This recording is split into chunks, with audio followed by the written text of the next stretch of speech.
পূজা হয়, ধূপ ধুনো জলে, তবু সংসারে শান্তি থাকে না।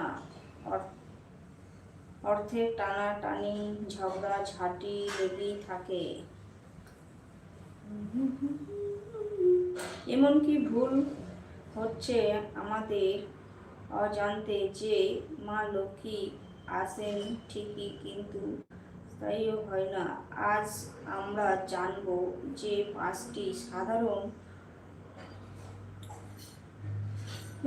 মারাত্মক ভুল যা মা লক্ষ্মীকে আমাদের ঘরের থেকে সরে যেতে বাধ্য করে। ঘরে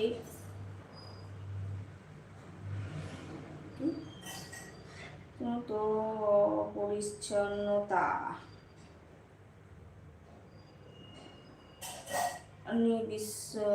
বিশ্বাস অনুযায়ী মা লক্ষ্মী হলেন